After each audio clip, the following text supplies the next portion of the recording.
চিহ্নিত দাগিরা কোনোভাবেই নিয়োগ প্রক্রিয়ায় অংশ নিতে পারবে না, এটা আজকে কলকাতা হাইকোর্টের ডিভিশন বেঞ্চ একেবারে স্পষ্ট করে দিল। ঠিক যে কথা এর আগে কলকাতা হাইকোর্টের সিঙ্গেল বেঞ্চ বলেছিল, অর্থাৎ নতুন নিয়োগ প্রক্রিয়ায় চিহ্নিত দাগিরা কোনোভাবেই অংশ নিতে পারবে না এবং তাদেরকে ছাড়াই নিয়োগ প্রক্রিয়া সম্পন্ন করতে হবে। যদি কেউ কোনো আবেদন করে থাকে তাহলেও অবিলম্বে তা বাতিল বলে গণ্য করতে হবে। কলকাতা হাইকোর্টের সিঙ্গেল বেঞ্চের এই নির্দেশ দিয়েছিল এবং সেই নির্দেশই বহাল রাখল ডিভিশন বেঞ্চ।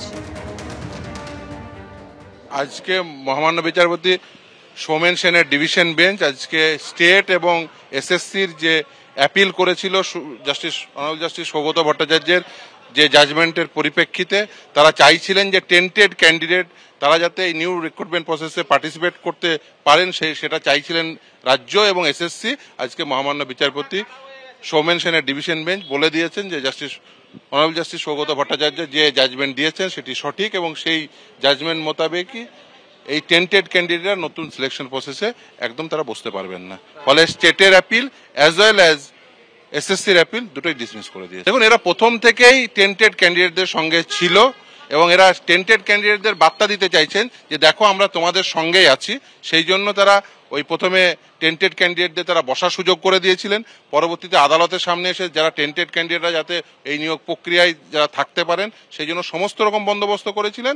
ইভেন স্টেট এবং এসএসসি তারাই এগ্রিভড হয়ে অ্যাপিল করেছেন। আমি তো সত্যি বুঝতে পারছি না যে স্টেটের কোন ইন্টারেস্টে আঘাত খেলো যে তারা টেন্টেড ক্যান্ডিডেটদের বসানোর জন্য অ্যাপিল প্রেফার করলেন।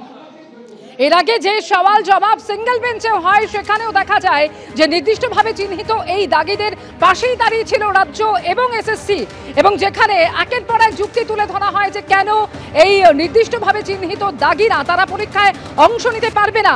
সুপ্রিম কোর্টের নির্দেশের কথাও তুলে ধরা হয়, যেখানে বলা হয় আইনজীবী কল্যাণ বন্দ্যোপাধ্যায় তিনি সওয়াল করেছিলেন যে সুপ্রিম কোর্টের নির্দেশ অনুযায়ী নির্দিষ্টভাবে চিহ্নিত অযোগ্যরা তারা বয়সজনিত ছাড় পাবেন না এবং সুপ্রিম কোর্ট কোথাও বলেনি যে নির্দিষ্টভাবে চিহ্নিত অযোগ্যরা নতুন নিয়োগ প্রক্রিয়ায় অংশ নিতে পারবে না। আজকে কলকাতা হাইকোর্ট এর ডিভিশন বেঞ্চ তারা সমস্ত সওয়াল জবাবের পরেও একেবারে স্পষ্ট করে দিল যে চিহ্নিত দাগিরা তারা নতুন নিয়োগ প্রক্রিয়ায় অংশ নিতে পারবে না।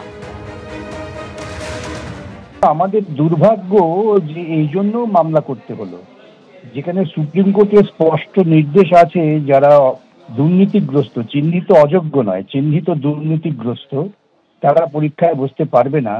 এতৎসত্ত্বেও রাজ্য সরকার সুপ্রিম কোর্টের রায়টাকে বানচাল করার উদ্দেশ্য নিয়ে এই সমস্ত পরিকল্পনা করেছে যে দুর্নীতিগ্রস্তরা বসতে পারবে এবং তাদের জন্য নতুন বিধি তৈরি করেছেন, তারা অতিরিক্ত নম্বর পেতে পারবে, সেটা পরবর্তীকালে আদালত শুনবে বলেছে। এখন এ নিয়েও মামলা করতে হচ্ছে, কি বলবেন বলুন। এ নিয়েও তো আমাদের সমস্ত কাজ ফেলে সওয়াল করতে হচ্ছে, যেটা স্বাভাবিকভাবে রাজ্য সরকারের করা উচিত। রাজ্য সরকার সেই স্বাভাবিক কাজটা করছেন না, তার কারণ রাজ্য সরকারের চিন্তা চেতনা ভাবনায় দুর্নীতি হচ্ছে একমাত্র তাদের মূল মন্ত্র, সেই জন্যই এত ভুগতে হচ্ছে সবাইকে। বিকাশ চন্দ্র বাবু, চিহ্নিত দাগিদের হয়ে যে সওয়াল রাজ্য এবং এসএসসি করেছিল তার পরিপ্রেক্ষিতে কি বলল ডিভিশন বেঞ্চ?